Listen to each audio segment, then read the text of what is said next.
Alright folks, my name is Freyn and welcome to another pre-patch game. This is the Lorraine 40t, patch 1.75. The vehicle should still play mostly the same, but the big difference here is, of course, the loading mechanism. It's now a bit different on how it reloads. You can sort of reload mid-clip on the current live 1.7 patch, which you can't on this video, so it's maybe not so relevant, but it was a good game and I wanted to use it. I just didn't manage to get it out before the patch hit. It's a bit quicker than I expected. So, using it today, I'm here on Maginot Line, and it is battle. So I'm rushing out to my normal preferred spot on this map, the sort of the bunkers south of the central town. I think it gives a good overview of the whole map. I can help assist a cap point when there is one there. I can shoot out towards the east, most of the northeast area of the map, and also cover a little bit of things driving out the south side of the town. Now, as anyone who's driven the Lorraine will know, it is incredibly mobile. It's actually a bit more mobile than the light tanks from the French tree. Rather odd, but yeah, the speed on this thing is just crazy.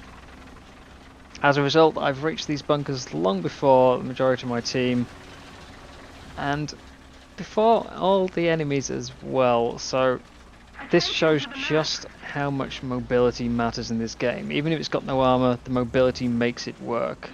See, already an STA target there. Didn't manage to get any damage, which was quite surprising. Normally I would have expected that shot to probably kill it, but still, I'm able to shoot into players here before they've really made it away from their spawn to cover. So not only is this a commanding position for taking control of the map, but due to the speed I can do things like this. And it's just not really that fair. Tiger 1 as well. Straight through. The sheer amount of spalling on this 100mm AP shell, it's absolutely crazy. Another Tiger. And that's 3 kills already. Potentially a 4th even if the shot on the STA had done a little more damage. But this is the same throughout all tiers of the game. The sheer impact that having incredible mobility makes. It can't be matched. Armor is great, but speed really is king. Leopards in the higher tier, especially the new Leopard 2K, it allows you to really dictate the flow of the battle because you can shut down certain areas before any opposing vehicle can actually arrive. But now the rest of my team is starting to arrive, and obviously this area of the map is clear. Target up on the hill, so stop, take a shot. There's actually a couple up there. They've not gone very far from their spawn, a few hundred meters maybe. Probably not surprising considering what happened to the previous people who did try to leave. But that's my first clip empty, so onto the reload, and we'll skip ahead into the next engagement. So of course I do have the speed that I could have rushed away around the map, but while I'm on that vulnerable period I'd rather stay near allies when possible. So I've just rolled down to the town. Sorry, my Steam beeping there. Well, ignore that. There's a Tiger 2 in front of me.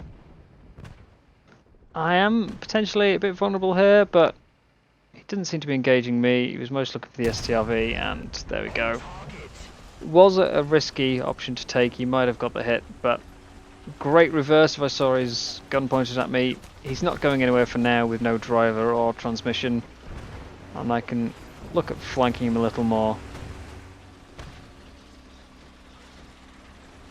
Now, of course, the question is, what's the safest approach? When his driver came back, I expect him to roll back down the hill and no longer have any sort of vision on me, but we know there's still players on the hill. One of whom is there, absolutely covered in bushes.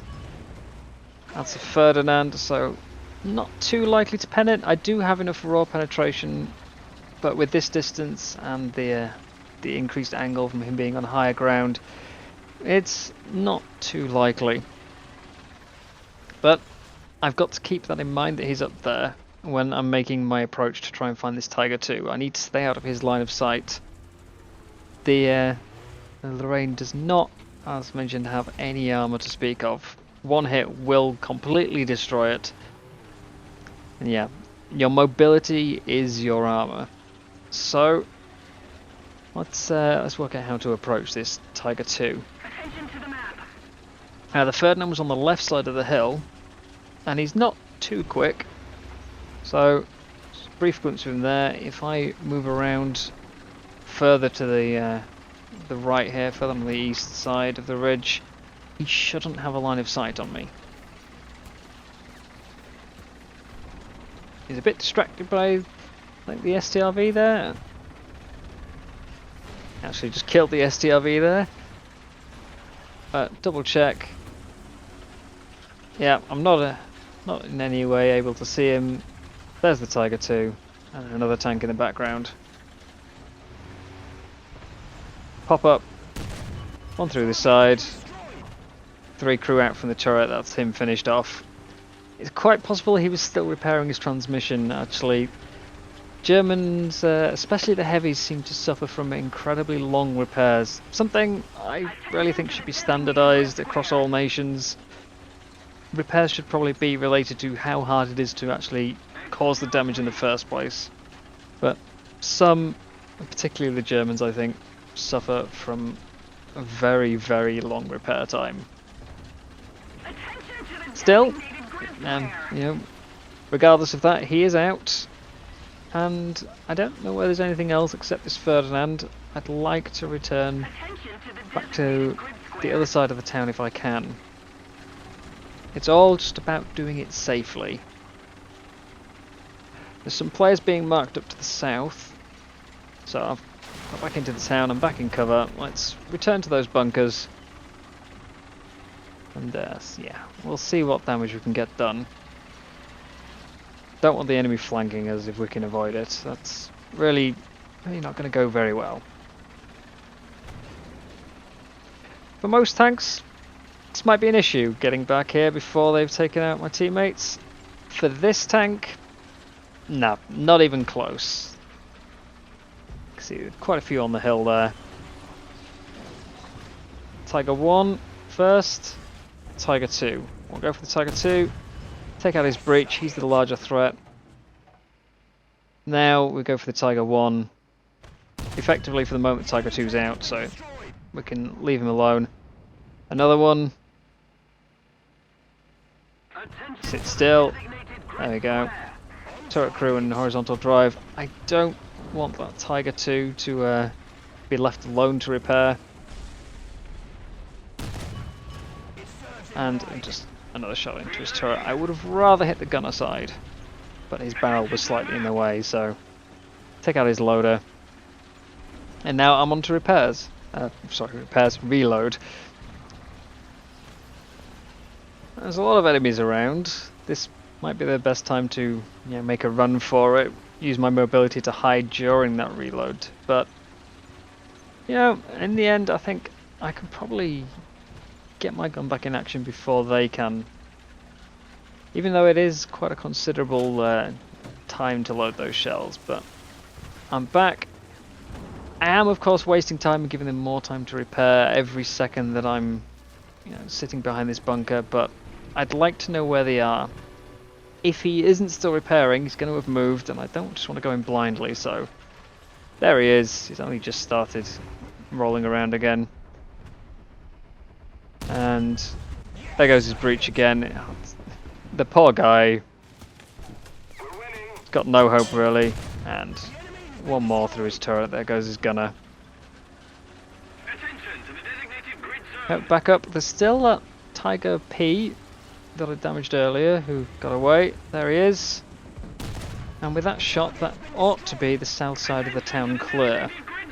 Someone's marking up on the east side of the map, so let's have a quick look. Don't see anything, scan the ridge. There we go. Panther much further south than they marked, but take a shot. Driver, gunner, transmission. And just finish him off. Straight through the upper plate. At a good, considerable range. The gun really is absolutely monstrous on this.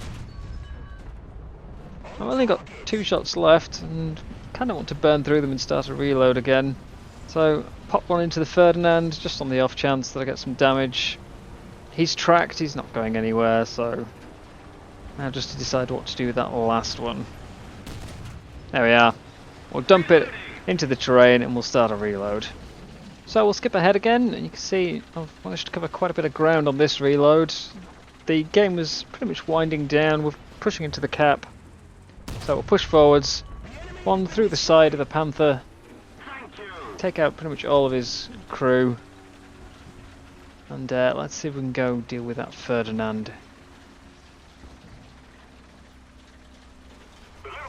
Just double check, that is their spawn there, and yeah, I don't really want to get caught out by someone just popping into existence. The amount of firepower that you can put out with Lorraine, especially with the ability to get that firepower where it's needed, it just absolutely dominated this BR in my opinion. On smaller maps it's a bit more vulnerable as it's harder to simply flee from the opponent, but here, yeah, there's just nothing to match it. So it's time to climb the hill and pretty much just get this game over. There's one player who's never been seen and never died, never got a kill, assist, nothing. Quite likely he's just lurking in the town, but up we go.